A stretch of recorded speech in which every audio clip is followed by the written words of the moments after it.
moments will be lost in time.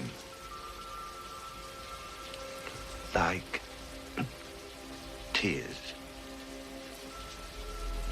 in... We don't have to worry about nothing, 'cause we got the fire and we're burning one hell of a something. They're gonna see us from outer space, light it up, like we're the stars of the human race. When the lights started out, they don't know what they heard. Strike the match, play it loud, giving love to the world. We'll be raising our hands, shining up to the sky, 'cause we got that fire, fire, fire. Yeah, we got that fire, fire, fire. And we're gonna let it burn, burn, burn, burn. We're gonna let it burn, burn, burn, burn. She's gonna get in the way again? Well, no, she's deciding whether to leave or enter the room. Okay, she's left. Bye, Callie. I'll just leave it and say I won't lock the door or anything because she'll meow and shit if she decides she wants back in. Insha, I have a question for you. Mm-hmm. Which of Snow White's 7 dwarfs best describes you? I will read them off. Bashful, Okay. Doc, Dopey, Grumpy, Happy, Sleepy, Sneezy. Bashful. Yeah, you're bashful. You're so bashful. You almost said you're a bitch. That's what it sounded like. You're such a bashful. Which one would you be, Tim? I think I'm leaning towards Sleepy. You think so? Really? Well, I don't sneeze a lot. Was But I do have... Was there a Goofy, or am I... No, you're thinking of the big dog. Dopey. Dopey. I would say you're dopey. Not because you are dopey, but because, like, I don't know. You say dopey stuff and it makes me laugh. Alright. Very rude, but to be fair, Yeah. Tim, you did call her a bitch earlier. That's fair. Michael, which one are you? Yeah, I would go with Sleepy, probably, out of those options. I think that's the closest. I was thinking I don't about... feel as strong one way or the other. If I wanted to be a doc, I could have gotten a doctorate, but I chose not to, so that's out. And, I don't know, the rest of... You think it... Wait, was he an actual doctor? Well, he had glasses. I think... Geppetto has glasses. He's a wood doctor, I guess, if you count Geppetto. He has... Pinocchio. Well, he has... Wait, no, this guy had tiny glasses, too, right? No, never mind. I think It's the Doc same. is just a smart guy. I don't think it... Like, I think he's just, the leader, so they call him Doc. It Right. doesn't make as much sense as, like, if his name was, like, Brainy or Chief Captain. or something. Captain. Yeah. But I think it's just a general, like, he's the smart one. It could be Sneezy. I have that thing... Were you telling me about that thing where you look at the sun and you sneeze? Yes. Yeah, I think I have that condition. I don't know if it's a condition. But yeah, that happens to me, too. Yeah, Sneezy was the only other one I was considering. But I was like, I'm really not... I don't sneeze that much, so... No. Gotta go with Sleepy. I love a good sleep. Welcome to Film Runners, the podcast where one of us chooses a movie that at least one of the others hasn't seen. We watch it and we talk about it. My name is Michael, and this is Insha. Hello. And Tim. Hello. And I will say, we haven't recorded in 2 weeks, so that's why that intro was awkward, and the preamble was pretty bad, too. So hopefully we pep it up. We get back in the swing of things. Well, I'll tell you that this episode of Film Runners is sponsored by Aaron Samby Photography. Take a look at his Stacking Books series, where he took photos of some stacked books. Oh, no. Nuggets of us still.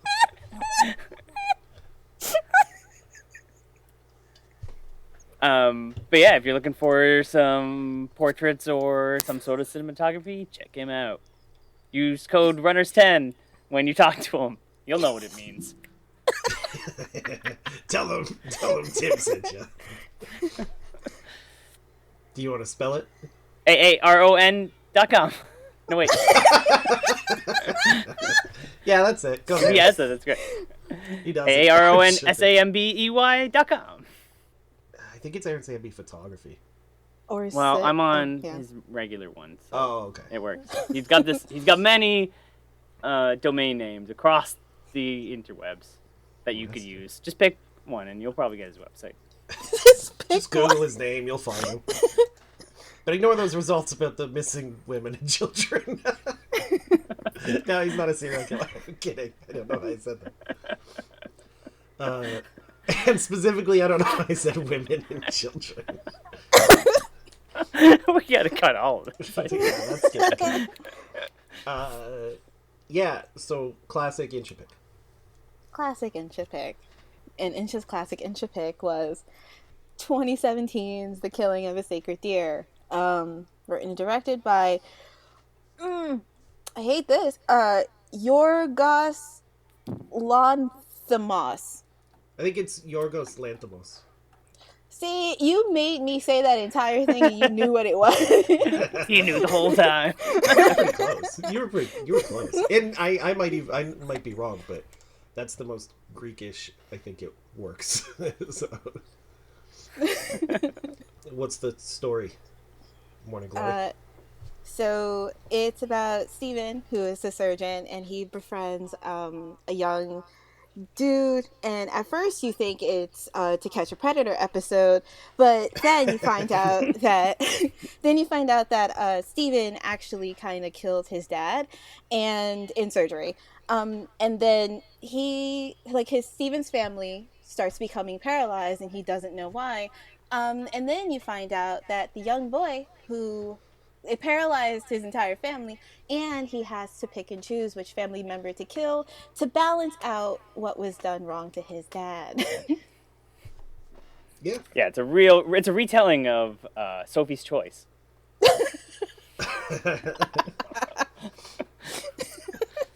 But Michael, I know, has seen it, but Tim hasn't seen it. Correct.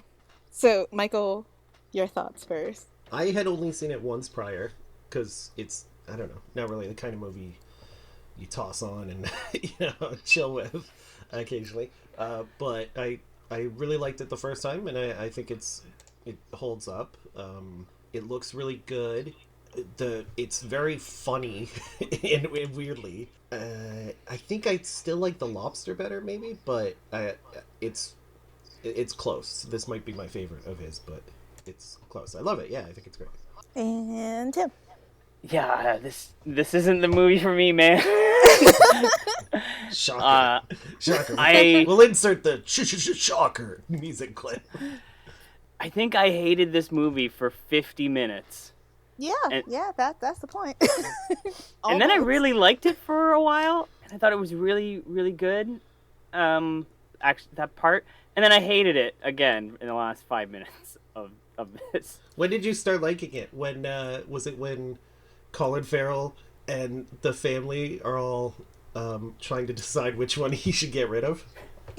No, it was way before that. Good. It was when Colin Farrell was making his youngest son eat donuts. Come on, darling. Eat a donut. I don't want it, Dad. You do. But you're afraid your mother and I will tell you off for eating donuts. Come on. Eat it. You have my permission. You have our permission. It's okay for him to eat a donut, isn't it, Anna? Yes, of course. You heard your mother. Eat it. Bob?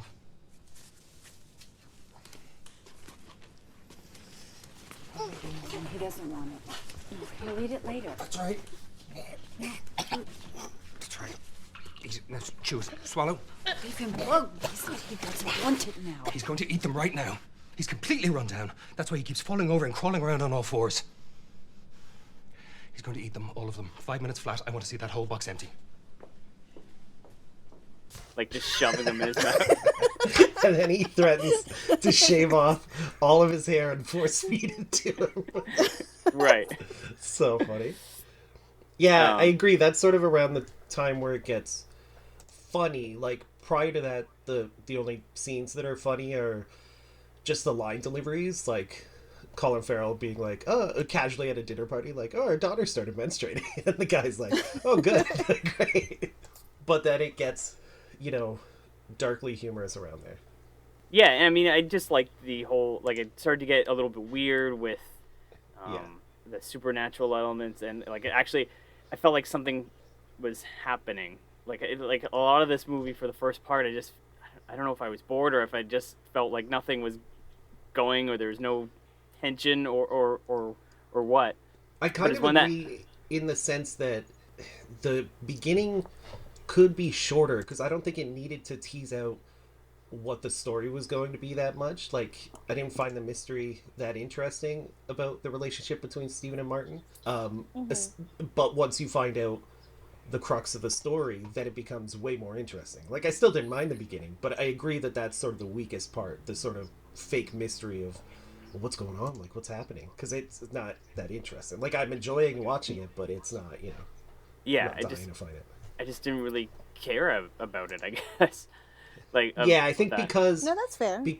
Because it's the story so almost metaphorical or allegorical, it's hard to latch onto it until you get to the actual main crux of it. So, like, you're just watching things happen. Like, the movie is purposely kind of detaching you from its reality. By the way, everybody's emotions are muted and whatnot. So, without the morality aspect of it, of like, oh, is he gonna pick one of his kids to die to like stop the rest of them from dying, that it's hard to like latch onto it. Right.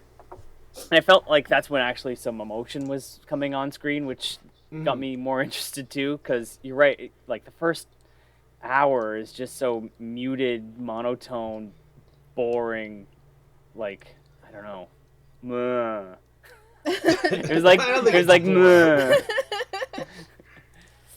Yeah, I agree. I disagree that it's boring, but it's definitely, it's monotone for sure. So, Insha, what do you think and still think of this movie? It was one of my favorite movies of 2017, because it was so strange that, like, how you guys mentioned everybody's emotions were muted. That's what got me hooked about it, because it's such a weird performance from everybody until they started emoting. But the one thing that I remember about this movie, when I first watched it, was how it made me feel instead of the actual story. Like, I felt like really uneasy and restless, and I also I moved around to make sure my legs were working, because like I felt so like, I'm like, what, like, I understand like what you guys mean too by like the first almost hour is just so, it's very dense, and there's such long shots that you could have shortened down. There's like a little bitty scenes that could have been taken away, but at the same time, I like that about the movie, because it feels like such a weird lived-in world that I'm like, who would want to be here, if that makes any sense? So, like, since we're plucked into it, it makes me feel like, this is icky. And then when the stuff happens, I ended up laughing a lot. Yeah, I laugh a lot during the second half of this movie. But, uneasy is like the perfect description of like the feeling and the vibe it gives you. But I find the first half interesting, even though it is sort of like languid. I find the first half interesting at the very least because of the tone and performances, because it's as if like space aliens who had never actually met a human tried to recreate a human drama movie. I wrote that down. I said, did they put that down? Exactly. No, I wrote down, did they write this script with one of those computer systems that takes all other scripts and mashes it together? Yeah. Like, because this script felt like robots wrote it. Yeah. Yes. Yes. Yeah, it does. And I didn't like it. Like I get what they're no, but I get what they're doing. Like, they're doing this weird talking, monotone acting, and I admit, like, what they're doing is good, but it made me feel uneasy, but not in like a good way, like more in like an off-putting way. Yeah. Like, I know why they were doing this, and I can get I understand why you might have liked that, but for me, it was just, like I said, it made me I think that's what it's meant to do too. It's kind of just like those. It's weird. It's a weird double-edged sword because it's like you can go into it and you can feel uneasy in a good way that I guess me and Michael felt, where it's just kind of like, I'm fine with this. I'm not cool about it. I don't want to be here for too long. But I mean, we can be friends for 2 hours. But you were just like, I just want to get off the ride immediately, and I think that's fair. Yeah, And I think yeah. I think No, go ahead. with a movie like this, it's like, one, I didn't expect him to like it, but two, it's not even a thing where it's like, what, this movie is fantastic, even though I think it is. How could you not like it? Because the film itself is very obviously knows what it's doing, so you can't fault somebody if they don't, vibe with that, because it is a very strange and uncomfortable and uneasy atmosphere, and that just isn't for everybody. Because I mean, even that's the reason why we haven't recorded in 2 weeks. I wasn't in the mood last week when I turned it on. I just couldn't do it, and that's the risk a movie like this takes. So it's, it makes perfect sense how some people would be like, no, fuck this shit, I'm not into it at all. Another thing I wrote down is the reason why I didn't like it all that much is that they do this really weird sharp music all the time. Like it's a build up and then like a I don't know what sort of. I hated it. That's the thing to make you feel uneasy too, because when the music starts going over the dialogue, you're kind of just like, I want to know what they're saying. Stop, stop, stop, stop, stop, and then like they don't stop it, and it gets louder, and then you're like, what the fuck am I watching? So it weird. when the credits were rolling, I was like, I started doing something else or whatever, and the credits were like completely silent, and then just like an ominous humming noise builds later in the credits, and I had no idea it was music coming from the movie, so it gave me a second general sense of unease because it comes in so slowly and builds so slowly. I was just like, what the fuck? Why do I feel like uncomfortable right now? And then I was like, oh, this music's coming from the movie. And then we get that opening scene, and I wrote down, I hate it already. When they're doing the surgery, where he's doing surgery on someone, and it's just it's too gross. long of looking at someone's guts. It's real open heart surgery too. Like that's a real open heart surgery. The opening of the movie Uncut Gems is Adam Sandler getting a colonoscopy, but I don't think it's real footage. But it reminded me of that. One thing I really like in the movie is Barry Keoghan, who plays Martin. He's so good. He's so good and creepy. Yeah. He's so creepy. Like, he's got the right vibe for this role. He's really good at sort of staring uncomfortably. And he definitely...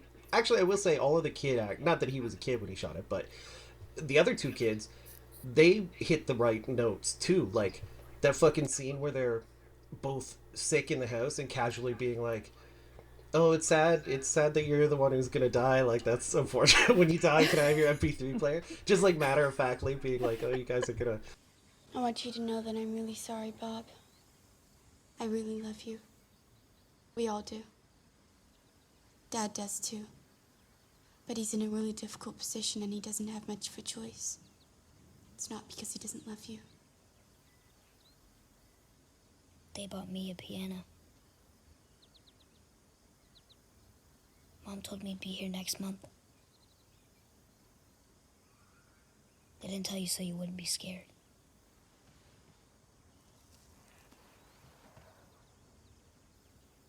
Bob, something terrible happened yesterday. I lost the MP3 player that Martin gave me. I don't know what's wrong with me. I've lost 2 MP3 players in the last 10 days. So I'd like to ask you a favor. Can I have your MP3 player when you're dead? Please, please, please. Like, those kids, like, got it. They killed that scene. It was so good. Yeah, it was really good. And that was another time where I wrote down, like, this is a funny movie. And the second half, too. Like, there was another part where he's looking around, Colin Farrell's looking around for pubes. Because to save... And loose teeth. Do we have any loose and just emptying drawers? And I really like this good line delivery from the daughter that's like, when Bob falls or something. I can't remember. When the boy, something happens. Oh, I think it's when his eyes start bleeding. And she's just very, not casual, but all, like, not panicky or anything. It's like, Dad, quick, Bob's dying. It's so good. And So yeah, like that, and then just... Oh, sorry. I really laugh at the scene where... Because, Steven, right? That's Colin Farrell? Mm-hmm. Yeah, he, like, doesn't believe it's happening, and he's, like, trying to find other ways. He even, like, kidnaps Martin and shit. And then there's a scene where he's at the kid's school and asking, like, the principal to compare the two, where you're like, oh, shit, he's, like, finding out which kid is better. And he, like, even asked the principal to pick. Like, if you had to pick one of them, yeah. The principal's like, I don't know what that means. I'm not doing that. Okay, I don't want to jump all the way to the end, but I think you were getting there. I am, because you brought it up. I hated the way that he picked. See, I love that. I liked the way I liked the choice of how he did it, but I found it very stupid physically the way he did it. If that makes sense. Like, I think that that climax works for the movie, and it's very funny him just blindly being like, no, I'm not making the decision. Well, I'll just spin around and shoot a gun. But in the physical space, it made no sense to me how it was done. I hated the way he does it because it's random. 2, I hated Nicole Kidman didn't just sacrifice herself for her kids. Like, fuck you, Nicole Kidman. Oh, and that was funny, that scene when she's, like, begging in the bed, kind of like, it doesn't make sense to kill me because we could just have another kid. It's so fucking funny. And then I hated that Bob was the one that died. Like, Bob got shit on for this entire movie. He did. And he's the one that gets the bullet. Like, to me, I don't know. I just hated it. It did not make me feel good at all. Weird, because I feel like the movie wanted you to feel good about this boy being shot by his father. But he gets the worst of all of this. Like, Nicole Kidman didn't even lose her legs. Here's the thing. Watching it this time, you could make a very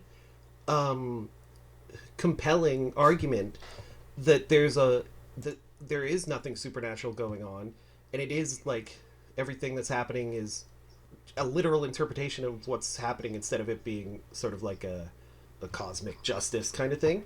Because Bob is the only one who gets sick, and what's the daughter's name? Kim? Yeah, Kim. Yes. I feel like everything she does could very easily be explained by her being infatuated with Martin. Because she even kind of breaks and walks to the window when she's in the hospital. So you could read it as Martin does have the power because his phone call, like, cured her for a second. Or you could read it as her just playing along with things. Because at the end, she kind of was, like, talking to Martin about it, like, okay, we don't have, like, we could just run away together, like, you gotta help me. But at that point, I think she had gone too far. Although, not necessarily. I'm not saying I believe this interpretation.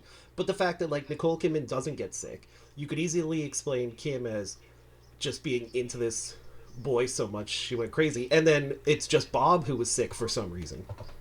Like, kind of like if she's not a hypochondriac, like, it's sort of like... It's kind of weird, Munchausen's. Or, yeah. That's what I was thinking, like a Munchausen sort of thing, but also like a hypochondriac where she thinks that, hey, I'm going to get this, so now I have it, so then she's kind of playing along. I think psychosomatic is what it... Is that what it is? Yeah. Yeah, I never thought about that, but because you're right. Martin doesn't even say that he's the one who did it until after Bob's in the hospital, and he was talking to Bob. Remember? And then he meets Colin Farrell upstairs, and he's like, your whole family isn't going to be able to walk, and then... Whatever, I'll cut in what he says. I won't keep you much longer, even though you have been devoting less and less time to me lately. I wanted to say one more thing. I'm really sorry about Bob. It's nothing serious. No, it is. That critical moment we both knew would come someday. Here it is. That time is now. You know what I mean. No, I don't. Listen, Martin, I don't have time for this.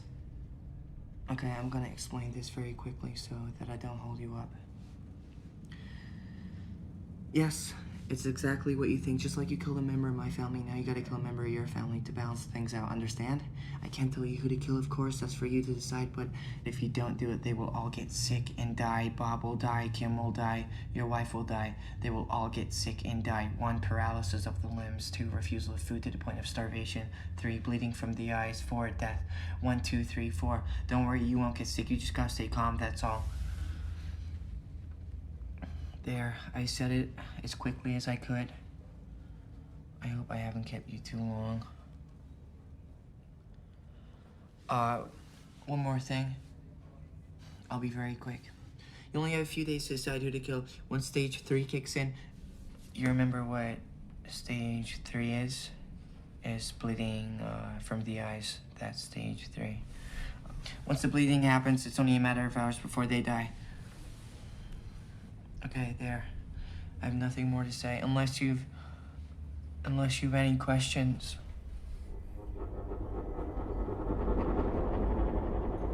But, like, the second stage was Bob not being hungry. And Bob could have easily told Martin that before the parents knew. Like, Martin could have been, like, talking to him, and Bob's like, I have no appetite. Like, I don't want to eat. Because then it's after that scene that Colin Farrell finds out Bob doesn't want to eat when he stuffs the donuts in his mouth. Right. So, I don't know. You could come up with a very literal interpretation of what's happening. And that it's all blown out of proportion because Steven knows, like, he deserves something bad to happen to himself. But I still think it's way more allegorical, and it's just like a cosmic kind of like tragedy / farce. But it's something cool to think about. I get what you mean. Like it could all be easily, not easily, but somewhat explained. Yeah, with Bob's mysterious illness being the only real thing that Martin could have just taken advantage of to exact revenge, right? Yeah. Or he could be crazy enough to think that this is what's happening. That he's actually, yeah, absolutely. Because, I mean, we know he's a psycho. That spaghetti scene, definitely so uncomfortable. It reminded me of Gummo. Remember that movie? The kid's like, no, I don't think eating I've spaghetti and drinking milk in the bathtub. Don't do that to you yourself. hate Gummo. Don't do that to yourself. But yeah, that was a gross scene. I didn't need to see the sauce all over his mouth. I did get really excited when Colin Farrell kidnapped him. Yeah, that was cool. Yeah. Because I don't know, he's a little shit for a long time. Yes. So he got what was coming to him. Yeah. But he just hold on, and he just gets away at the end. Like he just gets away with it. I mean, yeah, he has to, because then if the medical board and everybody else finds out that Colin Farrell like was drinking on the job and killed his dad because of negligence, then like, what's gonna happen? Yeah, I think it makes sense for Martin to get away with it because, you know, Steven sucked too. So yeah, it's. But how did he get away with it? How is all of these people free? Well, they're not really free. I mean, Martin's dad's dead, and Steven's son, he fucking killed his own kid. So and I mean, right. So obviously why obviously nobody cared about Bob, so it's fine. Yeah, why isn't Colin Farrell in jail? I feel like he could have easily covered up the death, though. Like, he's a doctor. Everybody knows that Bob's been sick for a long-ass time. Yeah. So you could just say, like, oh, Bob died. Like, I don't think they did... What's that bullet wound over there? Oh, he just died. Well, I mean, he is a surgeon. Who would inspect him? Like, there's no, like, guarantee that they would ever inspect his body. Yeah. Autopsies? They're not automatic, though, especially with children. Especially children with, like, lengthy illnesses. That's not true. No. And not everybody gets an autopsy. That's not true. No, but I'm saying, you're right. They might not get an autopsy. But if a coroner comes in to inspect... No, they don't. Not always. And especially if a doctor is just like, this happened, there's no need to do anything else. Yeah. Just drain him and put him in the freezer. Yeah, he's like a well-respected surgeon. He obviously has privileges. Like, he could be like, no, we're like fraud about this. We don't want anybody touching our dead son, which makes sense. Plus, people have relatives that die at home all the time, like old people, and they don't get shipped to the fucking morgue. They go to they usually go like straight to the funeral home. Yeah. I mean, that would be more difficult too, because there they do like wash the bodies and shit. But, you know, he could just be like, you know, toss him in the oven. He's been sick for so long, we dealt with it, we don't want a service. We just want to cremate him. Yeah, and I think usually it's they not- don't. yeah, I They don't- don't ask any questions if you cremate them. So what are you Yeah, gonna do? and because Bob's been saying, like, I think it's reasonable that they could get away with it, and that's all I need from it, is it being reasonable. Plus, I don't think he didn't shoot him in the head, did he? No, he shot him in the got chest. Yeah, there you go. Sew it up, change his clothes, show it, wave him in front of a doctor or a cop or something, and be like, "Look at my dead son." And throw him on the bonfire. I just thought of him on a stick, like a white flag. A dead son. Wait, hold on.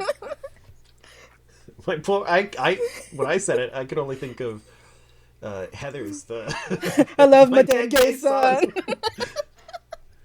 So here's one scene that I kind of hate because it looks like it hurt. The hand job by Nicole Kidman. It was aggressive. It was very aggressive. Yeah. Right? Because like I was like, oh, she's like rubbing him raw. Just what? It felt And bad. not even like sexy eye contact. It was like aggressive eye contact too. Because he was like giving her the information while she was doing it, so she was like listening intently instead of, you know. This movie has a weird portrayal of sex. It in does, general. Yeah. It does. Yeah. I mean, the general General anesthetics. anesthetic, yeah. Where Nicole That's- Kidman basically lays there like a dead body while Colin Farrell does his deed. Yeah, And and then then that insane daughter- story Colin Farrell says to try to get Bob to stop lying about being sick, about him jerking his dad off when he was a kid. and then but like and the little girl does, not the little girl, but the girl, she does like the same She general does, yeah, yeah. anesthetic thing, like is I don't know. Yeah, just all over this movie. There are. I mean, I think there's a lot to unpack in it because, yeah, I can't. I don't know. I didn't really think about it, but I'm sure you could come up with some sort of theory about why all the sex is weird. Also, speaking of, I don't know if this was supposed to be a double entendre, but when Alicia Silverstone, who's Martin's mom in it, makes a pass at Steven and Steven's leaving, she's like, "I won't let you leave until you've tried my tart." Yeah. I thought so too. Yeah. I really liked her. I wish she was in, like, when she came up, I was like, oh, she hasn't been in a lot of things lately. And then I like her couple of scenes too. She has like 2 scenes, right? Yeah, I just kind of wish Yeah. she was in more of it. But. Yeah, me too. She was really good. I liked it too because I was like, I remember the first time watching it being like, oh, Alicia, because I mean, I never really, obviously she fucking kills it in Clueless, but I never think of her as an actor on the level of like Nicole Kidman or Colin Farrell. So Right. I was like, oh no, like, will she stand out as bad? But she's like pitched the exact same way. Like, she's great in it. Yeah. Yeah. Yeah, and I don't necessarily want more of that character. Her I in just this, want... yeah. Alicia herself to be in more. I get it. Yeah. Yeah. She should get more roles. She should. Yeah. I mean, agree. she's on all of like the Hallmark movies. Wow. Is she? Yeah. I mean, even bad actors phone it in for those movies. Like, no one's putting in their best work in those movies. Another thing when we were talking about like the weird sex motif in the movie, another thing that stood out to me, and I have no idea what it symbolizes or means or anything, is Martin's really weird about presents. When Steven gets him a watch at the beginning, Martin's like, "What is it? What's in it?" As before he's like opening it, like he wants to know what it is. And then there are 2 other scenes where he gives gifts. He gives the kids keychains wrapped up, but he tells them what it is before he gives it to them. And then when he gets Steven a Swiss Army knife, he tells him before Steven can open it. It's weird. Like, it's a weird running theme with him that I never noticed the first time, but I was like, what's this fucking deal with gifts, man? Yeah, like I noticed that too, and sure like you did, said, but I happened to mention it first. Interesting. No. But you're right. Like, this movie has a couple of things like that where I don't know. It's like there's something to say, but what it's not. Yeah. It's so out of the norm that I can't figure out what it is he's trying to say with the themes in this movie. Mm-hmm. It's I don't know. I think that's part of the reason why I find it interesting, because I don't think any of it's unintentional. Like, I think they are saying something with it. Mm-hmm. I just haven't unwrapped, much of it. I also really liked, just going back to the humor of it, I liked when Stephen was like, when Nicole Kidman's confronting him about, like, oh, were you drinking when you did surgery on Martin's dad? And he was like, it doesn't matter anyway. A surgeon can never kill a patient. Anesthesiologist can kill patients, but a surgeon never can. And then when she's talking to the anesthesiologist, he's like, oh, we can never kill patients. Only surgeons can kill patients. Just both assholes. I also like the running thing of his hands. For some reason, I never noticed it in the first time watching it, but I noticed it like, oh, you have beautiful hands. Oh, you have beautiful hands. Oh, yeah. I'm just like, can somebody please show me his hands so that. See, that one makes more sense to me, because I think that's just a cut and dry, like, his hands are clean and white, and in that he hasn't faced any consequences for any of his actions, right? Like, yeah, I think that's a fairly. But it is funny, like when she was saying about how when Alicia was talking about how beautiful his hands were. I was like, I don't think I think of Colin Farrell as having beautiful hands. I don't know, right? He seems like he'd have kind of hairy hands. He's a hairy guy, apparently. What a beard! Oh yeah. And the hair motif, that's another running thing between Stephen wanting to see Martin's hair and or the other way around. Sorry. Yeah. And then Bob not getting a haircut. Yeah, Bob then cutting his hair at the end, and earlier when Stephen threatens to force feed him all his hair. Yeah, so that's another running theme in it that I don't And you know what? And he was looking for pubes. Just saying. And he was looking for pubes. Yes. Oh, maybe we cracked it. Maybe it's all about hair. Okay, so what? Director's trying to say. Let's lay it We got out here. sex, we got hair, hands. We have sex hair and pubes. That's right. He also used his beautiful hands to jerk his father off when he was a kid. Yeah. So that's sex and hands. And there was a hand job in this movie. Like there was a hand job in this movie, Of too. all the thing that the anesthesiologist was trying to get out of Nicole Kidman, it was a hand job. Like that was... That was the final frontier for that guy. Pathetic. Tim just has such a dislike for hand jobs. Like, I can do that. Come on. When it's that aggressive, I do. Yeah, it was. Like, you heard pretty... the belt buckle. Like, did he not stick his dick all the way out? Ugh. Sad. It just made it sadder thinking of him just like popping it through, opening his hands completely. Yeah, hair, hands, sex, gifts. Does it make a word? All the letters. Are you circling like the first letter of every word? Tim's gonna put up one of those boards with red yarn up in the basement trying to figure it out. He's so cute. Yeah. I ran out of notes. I did too, but I thought it was so quiet. I thought I lost you. Hi, Kelly. Oh yeah, that was she pushed the door open. Was there anything else we should talk about from it? Missed? Oh, another funny scene. I really liked when Colin Farrell was like, "So, I don't see any reason for the children to stay in the hospital." You mean you think you've done everything you can? Yes, Stephen. I believe we've done everything we can. I'm sorry, but if I was running this hospital, I'd feel like a complete failure. A loser. I wouldn't be able to sleep at night. Good night, Anna. Good night, Ed.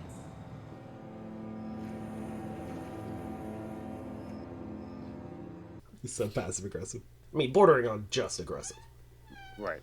See, that's the thing I think about this movie. Like, I liked that the second part and the tone kind of change and the funniness and like the aggression that we get out of a lot of the characters. Like even, when they kidnapped him, I think both Nicole Kidman and Colin Farrell's character were really good in being aggressive with Martin. Yeah. But I don't know if I would want a whole movie of that either. Would I want that from the very beginning? Or is it nice having, a little bit of a tease? A tease. A little bit of a tease. I see. I think I know what you mean.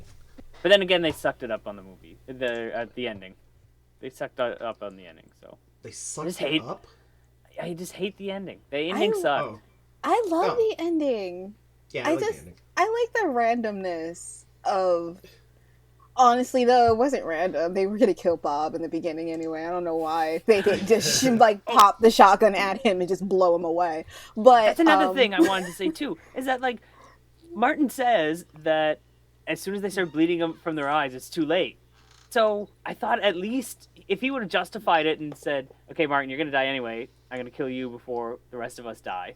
Then that would make sense and still be sad or whatever. But it was just literal random. Yeah. Or, see, I like the randomness because it was Steven, like, not being able to choose or not taking actual responsibility and being like, oh, I'm not actually doing it. It's just random chance or whatever. But it might have been better if he put the pillowcases over their heads so they wouldn't know, and then he just did shoot Bob. Like, he did make the choice, but he didn't want, like, his family to know that he did. Yeah, see, that would have been interesting. Yeah, or the other one I was thinking of is that if they killed if he killed Kim randomly, and she died, and then Bob died anyway because he was already bleeding from the eyes, then he lost. No matter what he did, he lost both. Right. Right. Like could be in it. What? But that wouldn't be balanced. Then he'd have to go over and kill Alicia, right? Yeah. It's true. Or make Martin kill Alicia.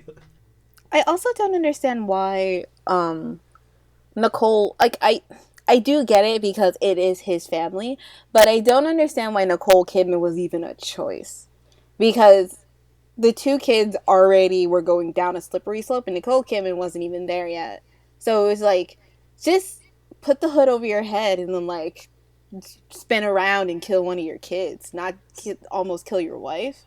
So you're saying she was totally right in that conversation in the bed that they can always just make another kid, but you can't make another Nicole Kidman?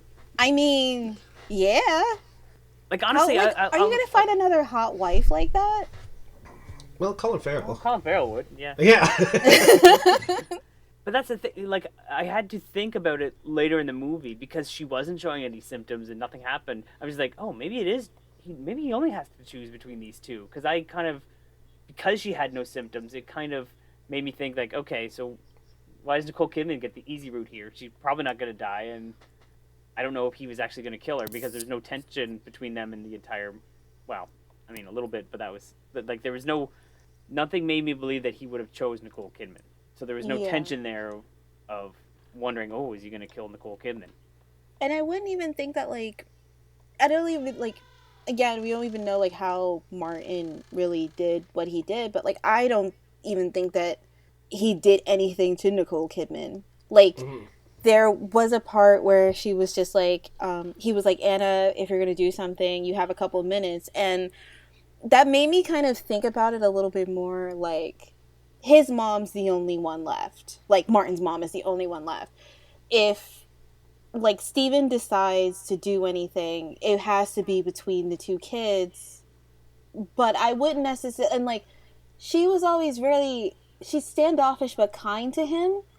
And he has his mother, who's very good with him. Like, it... I don't know. It was, like, something about, like, the mother thing that kind of got to me where I'm just like, I don't think he did anything to Nicole Kidman. I think it was just between the kids. I disagree in the sense that, I mean, I don't know if anything was actually happening to Nicole Kidman. I think that maybe was just part of the torture of it was that, like, oh, your two kids have it, but she doesn't, but she's still an option, and she will get it if you don't do anything. Maybe you don't know, like, you don't know what the situation is. But I would say, I don't think he was sympathetic. Martin was sympathetic to Nicole Kidman because he also loves his mom a lot. I think he wanted Nicole Kidman in the mix to be an option because he wanted Colin Farrell as a surrogate dad. He wanted Colin Farrell to, like, marry his mom. That's very true. Try and hurt tart. That's true, but there wasn't very much. I don't know. I felt like there wasn't enough. Like, I was never worried for Nicole Kidman. No, like, I mean, there's always a choice between the two kids. So then, why even make her an option? If they were going to do that, they should have spilled it out, like what you said. If they wanted him to be, to get with Alicia, if they wanted Colin to get with Alicia, then they should have had more tension between Colin and Nicole. Maybe he found out that she gave the anesthesiologist an aggressive hand job, and like then you can build some more tension there and be like, oh well, maybe he is gonna do Nicole Kidman. It is really. It's also interesting because something you said just that reminded me of it was just like if you were to do the two kids, not do the two kids, but like if you were to kill one of the two kids, keep one of the kids. Like if you were to keep Bob, it wasn't going to happen. But if you were to keep Bob, then his marriage by this point, because the two kids were sick, was already falling apart. So if you even kept Nicole Kidman, she wouldn't have stayed around after all of this, probably. Well, maybe. She did. They were all happily eating. Well, not happily, but they were eating at the diner together. But, think about it, with Martin involved. Martin probably is just I'm going to ruin this entire family, obviously, because my family was ruined. And then, maybe, because he told Nicole Kidman, hey, your husband was hitting on my dad, and I think they would No, he wasn't. He didn't say that. Sorry. Your husband was hitting on my mom, and and the other way would have been so funny. Sorry. Colin was hitting on his dad, and because he said no, he killed him. He killed him in surgery. That's a better movie. Sure, yeah. I'd watch it. But if you destroy that entire family from the inside out, then in Martin's mind I can see it being he has no choice but to get with my mom, cuz his marriage is already ruined, one of his kids is dead or both of his kids are dead. So what's stopping him? What's stopping him from being my dad? Yeah. Well, there's no chemistry between them. None at all. I have a question for Tim. Oh. When you started watching the movie, did you think Steven was a pedophile? Yep. It's oh man, I don't want to watch Colin Farrell be a creep. And then you're yeah. Oh no, this whole movie's full of creeps. Yeah, they basically had to spill it out for me to realize that he wasn't trying to rape this kid. Yeah, especially all the different ways he lies about how he knows Steven and why he's hanging out with him. Yeah. He buys him that watch. This made me feel gross. Yeah, I've got no more notes. I'm out. Oh, I'm done. I guess it's time for cameo. But now I know you're just a cameo. Oh, oh, oh. Oh, oh, oh. Now I know you're just a cameo. Oh, oh, oh. Jeez, Lou. It's a me week. It's a me Tim. week. It's a Tim week on Cameo, and I was scrolling through Cameo and I saw the happy graduation section because it's graduation time. Oh, yeah. And they have a lot of different options. One of them being for the college grad, throw this hat. So looking through the college grad section, I come across Sam Witwer. Now, Insha and Michael, you might be saying to yourself, "Who the fuck is Sam Witwer?" No, I know who he is. Oh, and I will tell you that he... Do you actually? I do know who he is. Oh. He is a voice actor known for doing Star Wars The Clone Wars. He plays Darth Maul, a character who does not have a voice in any of the movies. Well, he does, but it's yeah, he has 3 lines in Phantom Menace. And his bio says, "Please read this before you book Star Wars voices. I can't and shouldn't do Star Wars voices. However, I can truly talk about Star Wars, and boy, can I talk about it."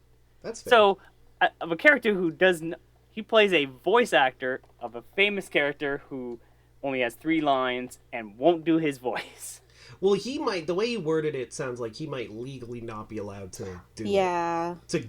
If he's getting paid just to do that voice, especially if he officially does it, Yeah, no, I get why he's not allowed to do it. But I'm just saying I'm mad about it.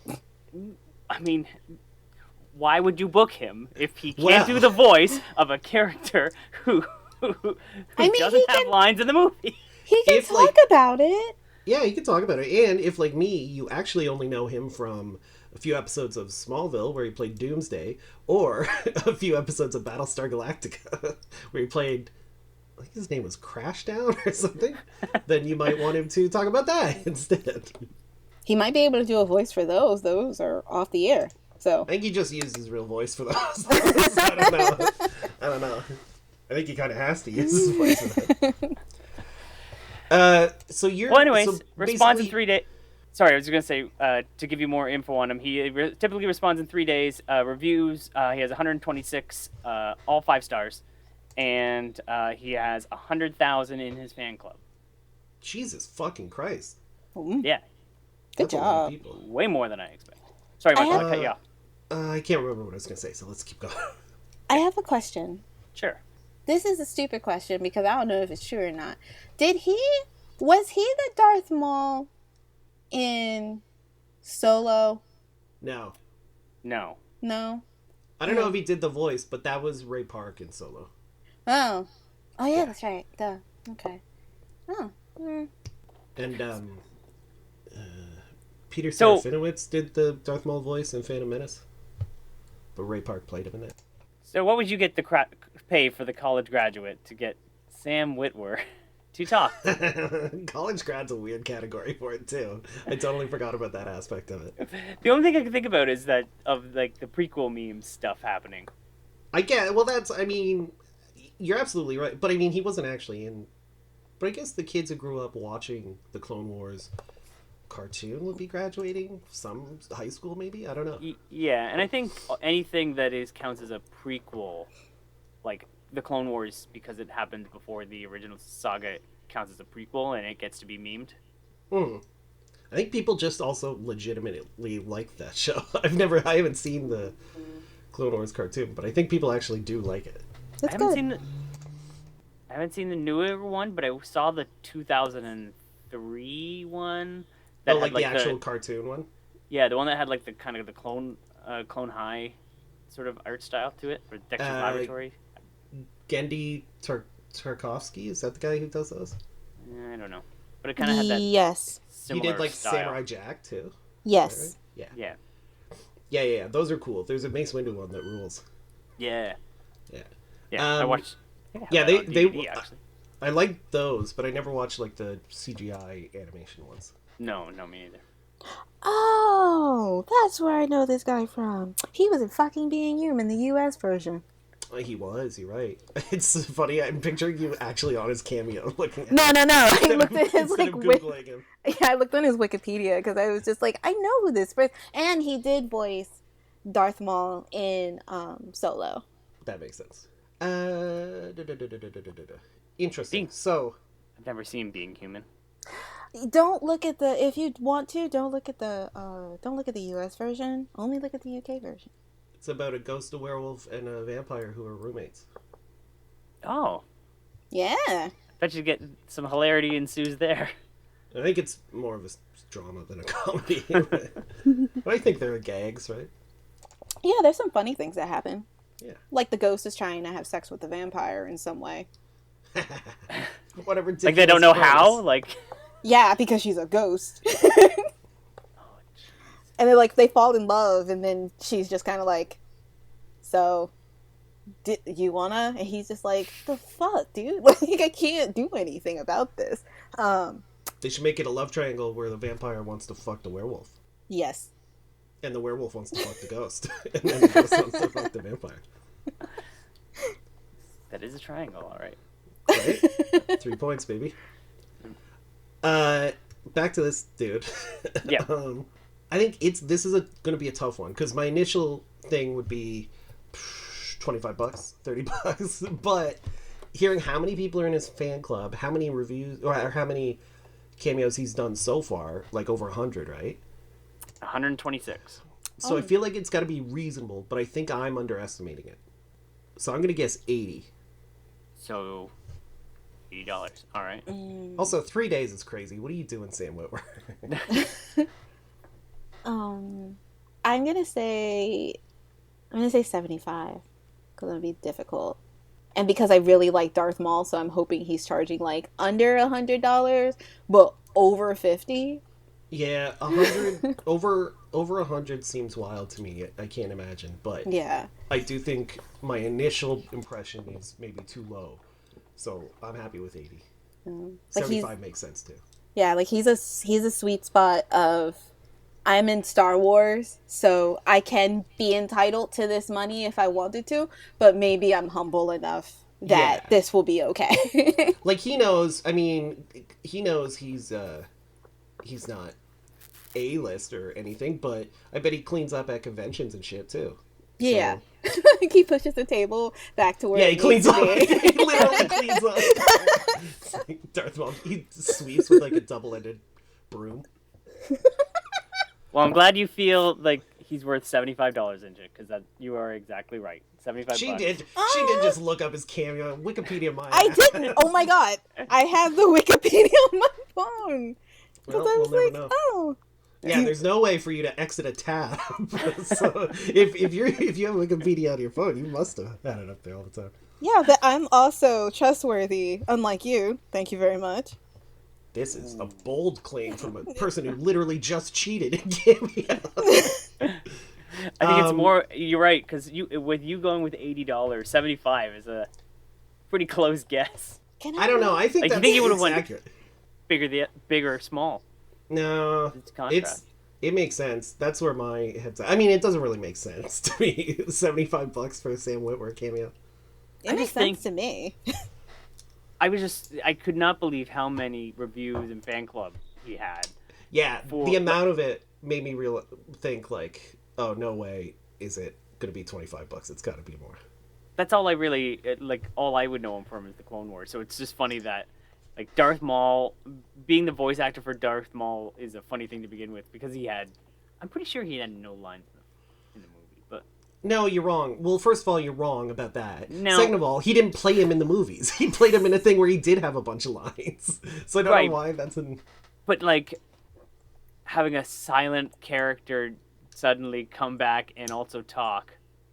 He isn't silent. He says, like, 3 lines in Phantom Menace. He doesn't say much, I agree. But remember, he's like, at last we'll reveal ourselves to the Jedi. At last we'll have our revenge.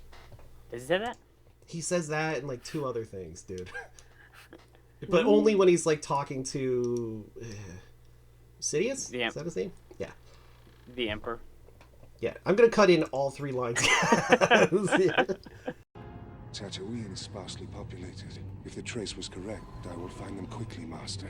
At last we will reveal ourselves to the Jedi. At last we will have revenge. Yes, my master. But it is... Yes, it's funny that that's what he's like known for. But I think they also and then he can't and then on top of that he can't actually do those voices or anything like it in his cameo. I just thought that was funny. That is funny. I think they also used his like likeness and voice for one of the video games. Is that true? Makes sense. Insha, check his Wikipedia. Okay. You mean his likeness with like they underneath his, like... Darth Maul's face? No, he didn't play Darth Maul. I'm saying they used his likeness as a new like Jedi or some shit. Oh, I got you. Yeah.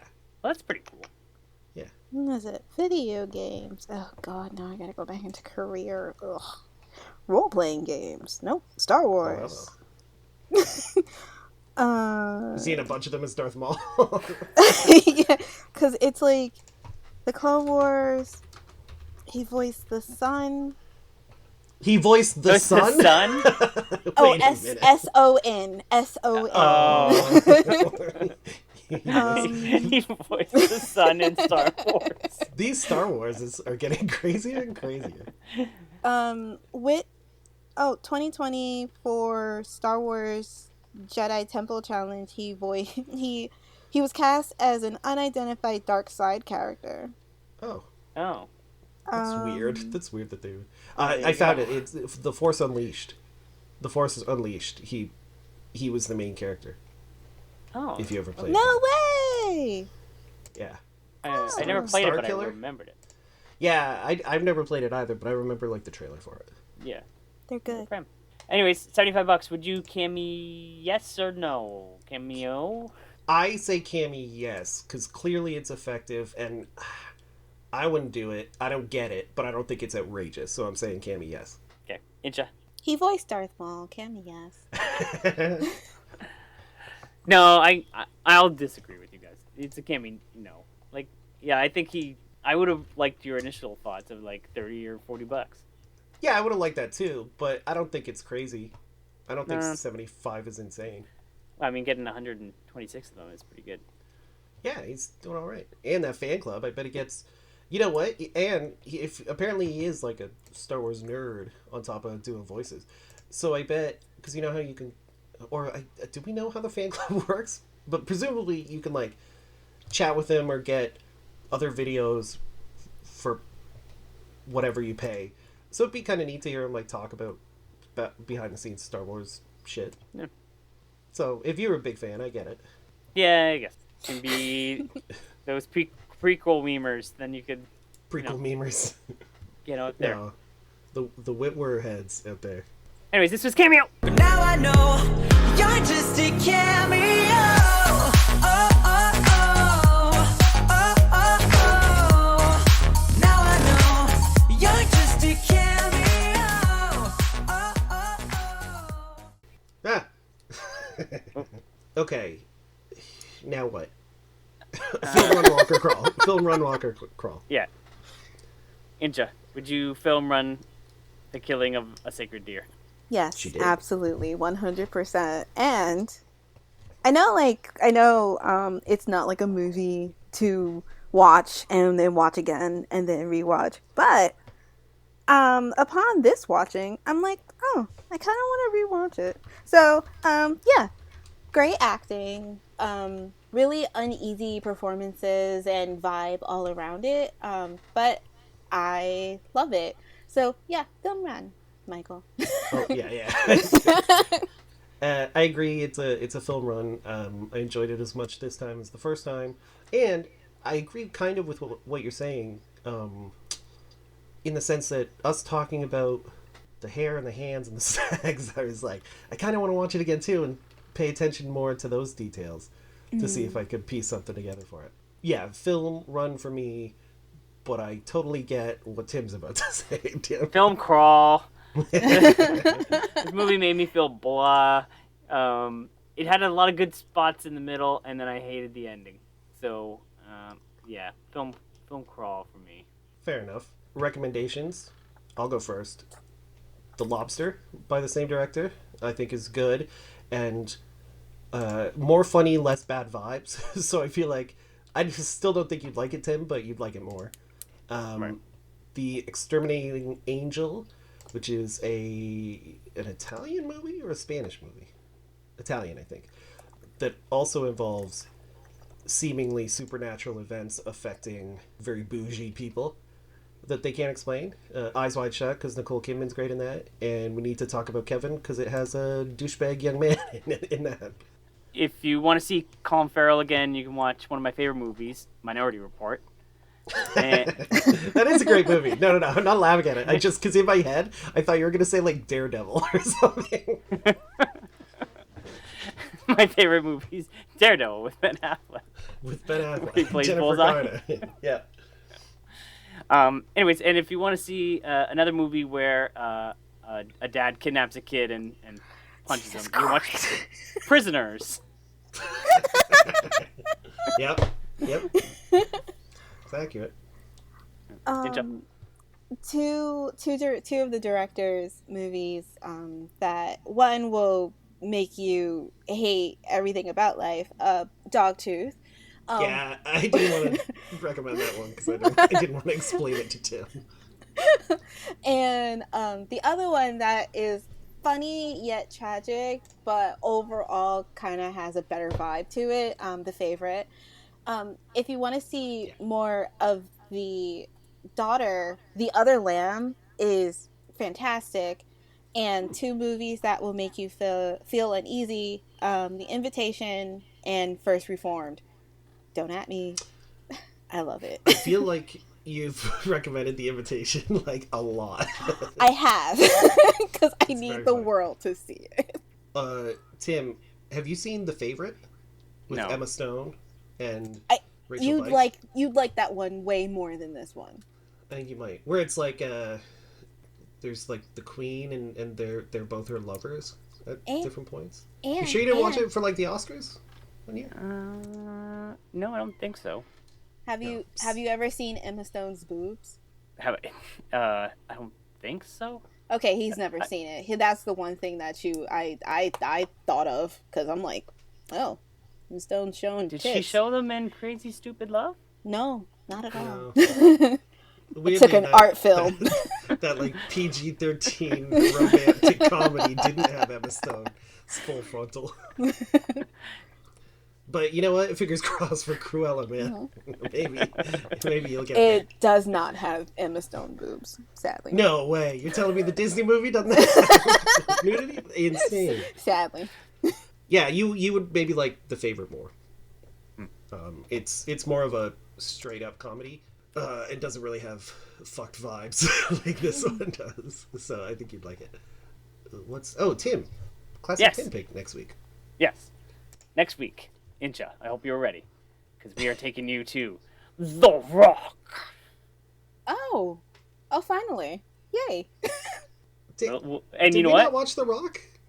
No, we have not watched The Rock. No. I know we have. I mean, we haven't together. But I thought I watched it with Insha. Maybe not. No, because you skipped it because you guys watched Con Air and you watched. Yeah, we watched Con Air. We watched Snake Eyes. We watched and you Face really, Off. you really wanted to watch The Rock, but then we waited because Tim. Oh, is that true? Yeah. Oh, fuck that. Why'd I wait for Tim? Anyway, I'm excited to watch The Rock. Yeah, me too. And you know what? Little spoiler for next week. We're definitely bringing back the John Wick scale for next week's episode.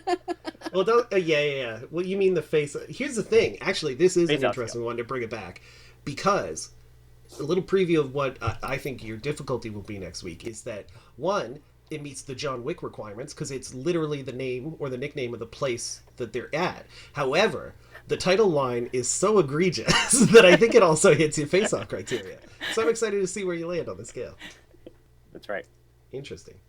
Well, that'll be fun. That's a good-ass movie, man. I might pop that on tonight when I go to bed. I'll probably watch it at least 3 times this week. I'm very excited.